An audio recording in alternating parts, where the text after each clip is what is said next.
like this image in a way. If you look at it more than 2-3 seconds, you get completely dizzy. But the case is fairly straightforward. It's a case of a 49-year-old male, 49-year-old male who had mild hypertension, and it was kind of just astonishing. He was just 50. He did not have many other diseases, but he had proteinuria, and they checked his renal function, and there was impairment of renal function, and they performed ultrasound of the kidney, and the kidney just showed a little bit of shrinkage, but otherwise nothing really abnormal. And since he had hypertension, they also sent him to our outpatient department, and they also noticed a grossly abnormal ECG, and that's how he came to us. So let's take a look at his echo, and I'm sure you will immediately recognize the problem in this patient as well.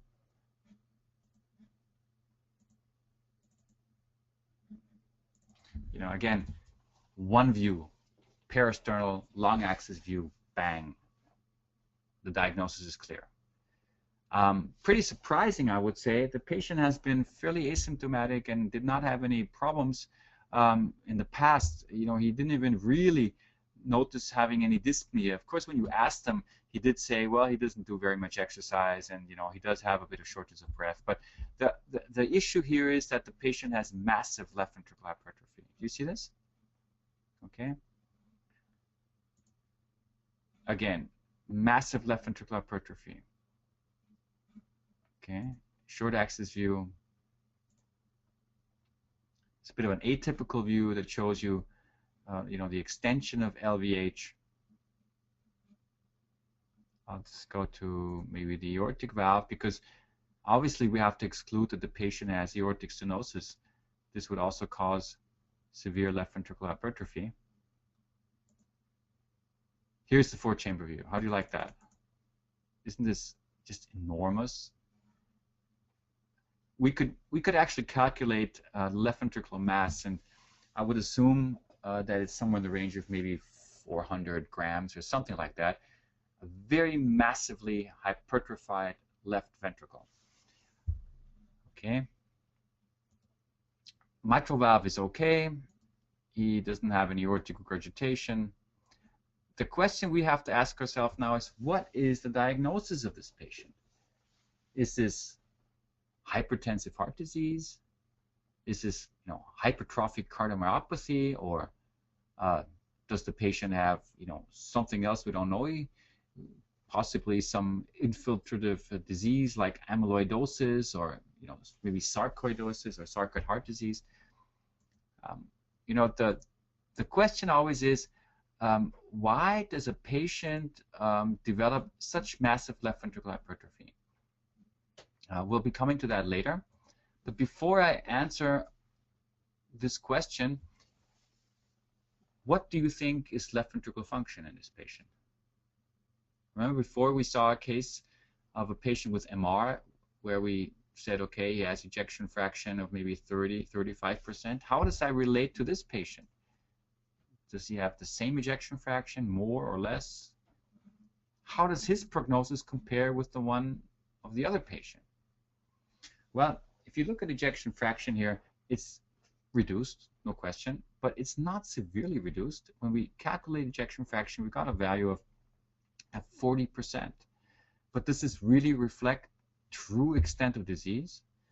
Well, I don't think so. And something that we do more and more frequently is we take a look at, you know, the speckle tracking. Remember, I show you these images very frequently when we do these webinars, because I truly believe in it.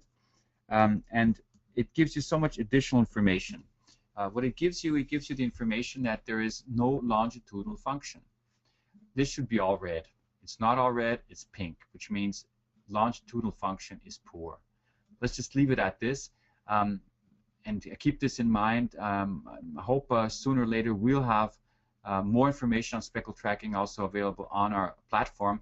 But at this point, just the key issue to remember is left ventricular function is good, but there's more to it, and that is longitudinal function. And in this case, the ejection fraction of 40% that we get grossly overestimates or underestimates the severity of the problem. Now, this is the echo, but as a final note, there is some more information hidden in this echo. If you look at the tissue Doppler, for example, of the free right ventricular wall, we have a velocity which is not very high. It's only 0.8. Remember, it should be 0.10 or 11, which means that patient also has reduced right ventricular function. You might not see this when you look at it, but the tissue Doppler does help you to see it. So there seems to be some involvement of the right heart as well. There's no obstruction to flow. We cannot measure pulmonary hypertension. And now let's go back to my slides, and I want to then ask or give you the diagnosis of the patient. Maybe you've already made the diagnosis or thought of the diagnosis, but the problem the patient had was he has a very rare disease which is called morbus Fabry. I don't know how many of you have heard of the disease. It's a genetic defect which causes an alpha-galactosidase A deficiency. It's a genetic disease, as I said, a storage disease, and the true frequency of the disease is not really known, but it's very rare, somewhere in the range of maybe 1 to 40,000 to 1 to 120,000 live births. It comes in all, in all countries, and it has nothing to do with, different races or anything else. It can appear in every population, but it is very rare. The symptoms of the patients are usually pain, fever, hyperhidrosis, and fatigue. If we asked the patient, and he said yes, he was kind of tired, but none of these symptoms were really apparent to the patient. But the main issue is that they have other findings which usually lead to the diagnosis. First of all, they have kidney problems. This is something that our patient had. That's how we came to the diagnosis. And then they have special skin affections, which are also called angiokeratomas. I'll show you later how they look. And you can also find special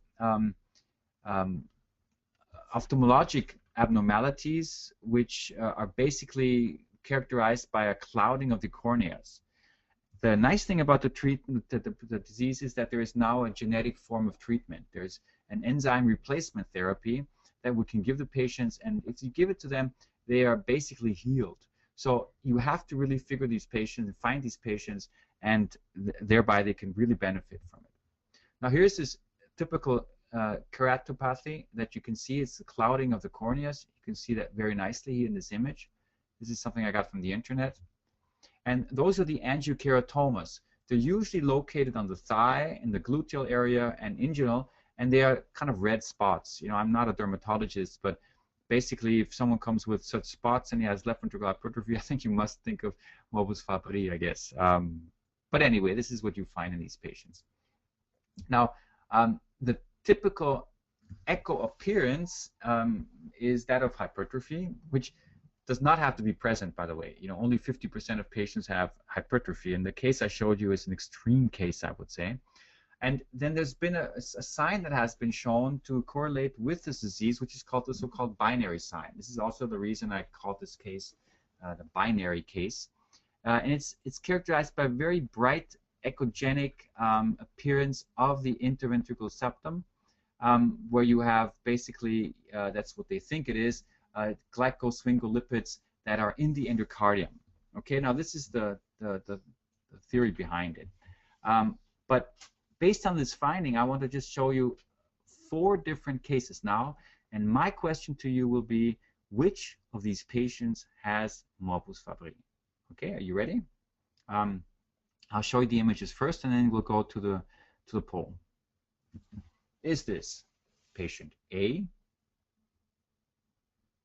patient B, patient C, or patient D? Now they all look pretty much the same or similar, but in essence, the binary sign would be echogenic endocardium. Okay, I don't know. Is it there? Is it not there? Based on your suggestion, which of these patients has morbus Fabry? Just some additional findings here. You have massive annular calcification, and here you have the synchrony. Maybe you noticed that. Okay.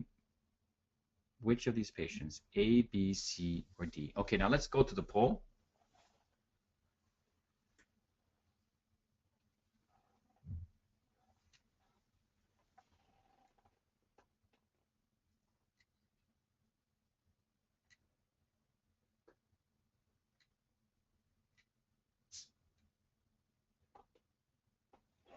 Okay.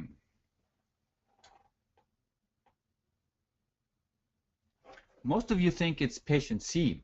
Okay, this is interesting. The answer is patient D. Now, the problem is very simple. And the problem is that, in essence, the binary sign does not really work. This has been shown in many, many, many different publications.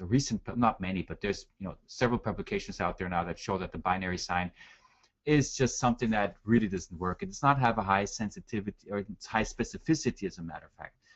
Here's the patient, another patient with Fumo's Fabry from our database.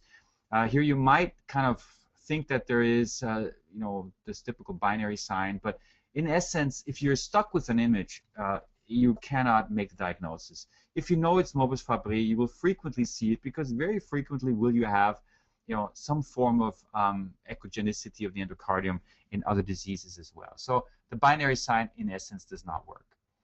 This is, by the way, the MR study of the patient. And what we found here is we found a lot of late enhancement subendocardial, which is very typical of cardiomyopathy and of Morbus Fabry, I was told. But in essence, all of the imaging modalities will not give us the diagnosis. The only thing that gives us diagnosis is the specific test for Morbus Fabry and the other findings. So it is just one form of cardiomyopathy. And remember, I showed you the speckle tracking images. These speckle tracking images are also very indicative of some form of cardiomyopathy, hypertrophic cardiomyopathy, but I don't think that there is a way that speckle tracking will be able to differentiate between Morbus Fabry and other forms of hypertrophic cardiomyopathy.